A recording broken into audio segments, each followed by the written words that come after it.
Primeiramente, eu queria agradecer pela oportunidade, por abrir as portas da escola para eu poder fazer essa entrevista. Hoje eu vou conversar com a vice-diretora da manhã na Escola Barbosa Rodrigues, Luciana Castro, e eu tenho algumas perguntas para fazer. Primeiro, Lu, qual é a tua formação acadêmica? Quanto tempo tu está aqui em Barbosa? Então, para mim, eu agradeço, né, a oportunidade de estar conversando um pouco e contando um pouco da minha vida acadêmica. A minha formação é licenciatura plena em História. Depois eu fiz um pós-graduação no estudo de Sociologia e Filosofia. Depois eu fiz mais um pós de Gestão. E depois o Estado proporcionou, em 2 anos também, o equivalente a um pós em Gestão Escolar. Né? Então, se parar para analisar, eu já tenho 3 pós em Gestão Escolar. Então tá bem preparada, né? Mas assim, o preparo mesmo é só no dia a dia, na prática. Uhum. Aqui no Barbosa, eu entrei em 2017, porque a escola que eu estudava era aqui no centro também, mas ela se mudou para um outro bairro,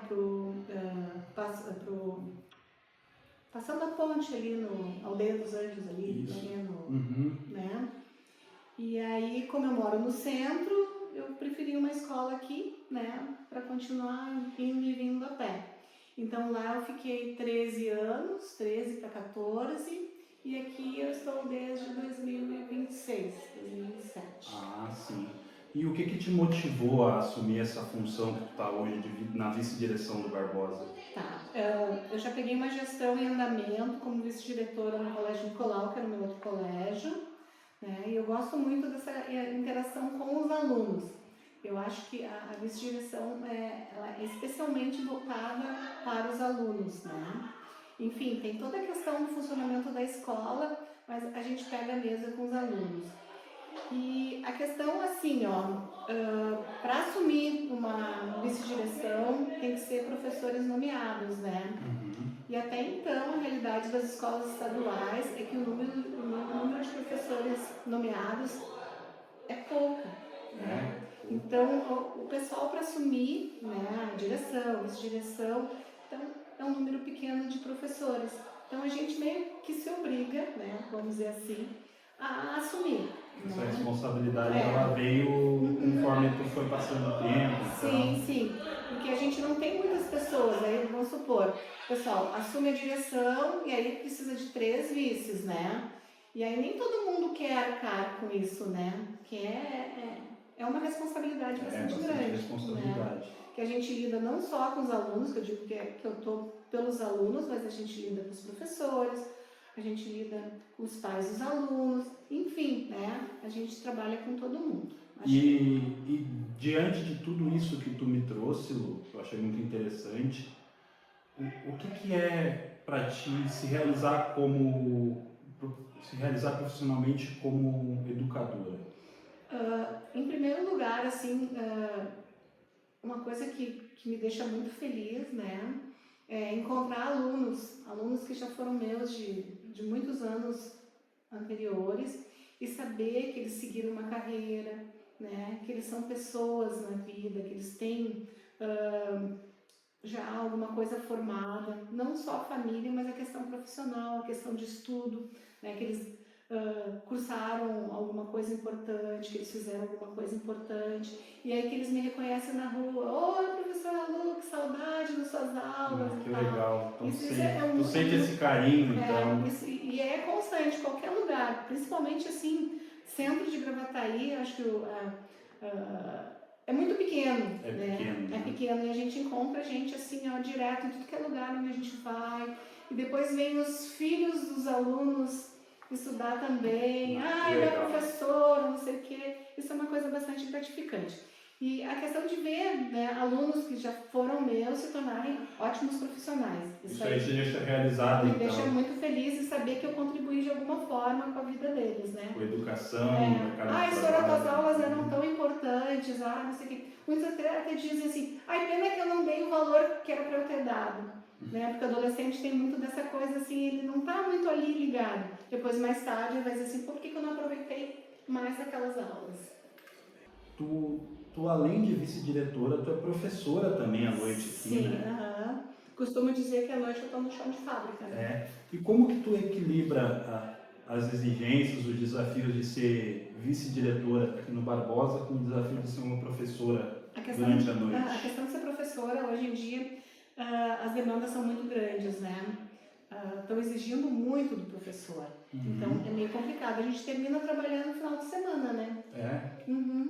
Eu deixo às vezes, domingo que era para estar em casa, descansando, vendo uma sériezinha, vou lá eu no computador, fazendo as coisas. Acaba levando o trabalho para casa muitas sempre. vezes. Isso é uma constante na vida do professor, né? Não tem como ser diferente, né? E cada vez aumentam mais as demandas, então cada vez o nosso tempo em casa, né, diminui, porque as demandas são maiores, né? E são coisas que, se parar para pensar, são desnecessárias, né? São coisas demais que não precisariam ter. Estão exigindo coisas que, para mim, é perda de tempo, né? E na tua visão, assim, como faz para manter o professor motivado diante de todos esses desafios que eu acho que é uma coisa muito difícil, porque desde a pandemia a gente teve uma lacuna muito grande na questão da aprendizagem dos alunos, né? Então, a gente vê, por exemplo, a questão de coisas básicas que os alunos deveriam saber, eles não sabem. Eu acho que isso desestimula muito os alunos. Não sei se de repente eu estou te respondendo alguma questão que venha vir depois. Não, tá ótimo. Né? Então, por exemplo, coisas básicas que a gente espera dos alunos, a gente não está tendo. E os professores ficam, né? Ai, é tão difícil, tá tão difícil, tem o celular e tudo mais. Eu acho que a única forma da gente se sentir um pouco mais estimulado é um conversando com o outro, um ajudando o outro. Essa troca, ela ajuda bastante, então. Claro que o ideal também seria um salário maior, né? Se a gente comparar, o nosso salário é muito defasado, né? Se a gente pensar em outras profissões e que necessitaram da nossa para estar onde estão. Tudo passa pela escola, pelo professor, é a base de tudo. Sim, né? E a gente vê às vezes assim os professores endividados, né? Os professores sem poder fazer mais coisas, só trabalham para pagar a conta, né? É a minha realidade, mas é a realidade de a maioria dos professores que eu converso. Os professores têm uma vida fora daqui que muitas vezes a gente esquece. E aí a gente esquece né, como é que tu vai aproveitar, sei lá, um fim de semana culturalmente, como é que tu vai no teatro, vai no cinema, né? Tu precisa ter precisa se enriquecer culturalmente. E aí, financeiramente, tu às vezes não tem como proporcionar isso para ti, né? Entendo. Então, a forma que a gente tem é de conversar com os professores, vamos tentar dar um up pro outro, né? Mas não tem outra coisa que a gente possa fazer de diferente por enquanto, né? E Lu, tu como vice-diretora, como tu acha que a gestão da escola, do Barbosa, ela tenta apoiar os professores em relação a essa carga toda psicológica, esse estresse que a profissão tem, como a escola, o Estado, enfim, dá o suporte necessário para os professores? Eu acho assim, que o Estado não dá o suporte, né? O suporte está no grupo, o grupo que se ajuda, né? Eu vejo que cada vez mais as demandas são maiores, como eu já falei, cada vez mais a gente é exigido e a gente não tem nada mais, né, que nos ajude nesse sentido. E tu considera que essa escola, o Barbosa, ele oferece as condições de infraestrutura para os professores realizarem um bom trabalho? Eu acredito que sim. É uma escola antiga, né? Tem seus problemas, a gente sabe, né? Esse ano principalmente, que é um ano atípico, que a gente tem um andar todo, né, interditado, mas eu acho de resto a gente tem boas condições. Pois é, interessante tocar nesse tema, né? Porque a escola é uma escola centenária na cidade, ela está passando por uma reforma, ainda bem, né? Vai passar, vai né? Passar, porque ainda não começou nada.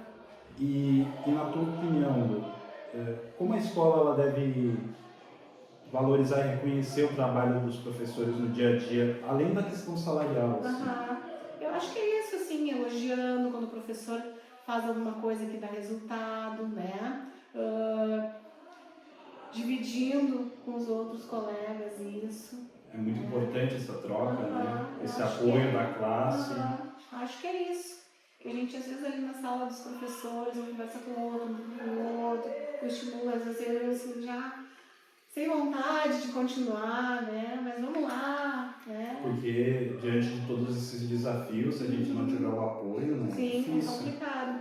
Mas eu acho que a gente tem um grupo bastante legal nesse sentido, assim. Ah, que bacana. E para a gente encerrar a nossa entrevista, queria te agradecer. Queria te pedir também, na tua visão, assim, como educadora, como vice-diretora, como mulher, como ser humano, como tudo. Qual tuas considerações sobre o futuro da educação em geral, perante o cenário atual da tecnologia, da desvalorização, os desafios que os professores enfrentam no ambiente escolar? Eu penso assim que vai ter que ser feito alguma coisa, né, e urgente, porque a questão da tecnologia que veio para ajudar, ela atrapalha, né? Por mais que seja proibido o uso do celular, nem os pais conseguem segurar o uso do celular em casa. E nós na escola, a gente está sempre patrulhando, mas é sempre muito difícil, né? Os alunos, eles são, como eu posso dizer assim, eles não vivem mais sem o celular, só que eles não sabem aproveitar o que eles têm para coisas positivas, né? Eles ficam uma coisa muito pequena, né? Que seria WhatsApp, TikTok, sendo que eles poderiam ampliar mais as buscas, né? Eles têm um mundo ali, eles não sabem aproveitar, né? Então, assim, quando tu fala uma coisa, o aluno pode ir lá correndo e dar uma pesquisada no celular, eles não fazem isso, é muito difícil o aluno que faz isso, né? Então, eu acredito que tem que ser alguma coisa que transforme esse uso, que é um uso que eu acho que é indevido, né? Das tecnologias, uma coisa que ele se conscientizasse de usar de uma forma melhor, né? E também tem uma questão da casa, da família. As famílias, elas estão muito alienadas em relação ao que os filhos fazem com a tecnologia, né? O uso da tecnologia. Tem muitos alunos que vêm e não querem nada com nada. Mas isso assim poderia também ter sido trabalhado em casa antes de eles chegarem na escola, né? Então é uma coisa que não é só a escola, mas sim é um todo. É a família, é o governo, né? É uma coisa que amparasse todos os níveis, né, dentro da sociedade. Eu penso que seria isso. Entendi, Lu. Queria te agradecer mais uma vez por abrir as portas da escola, por conceder essa entrevista, disponibilizar teu tempo pra gente, né? Porque a gente sabe que a carga de trabalho é bem grande. É correria. É uma correria. Muito obrigado, viu? Eu que agradeço. Boa sorte.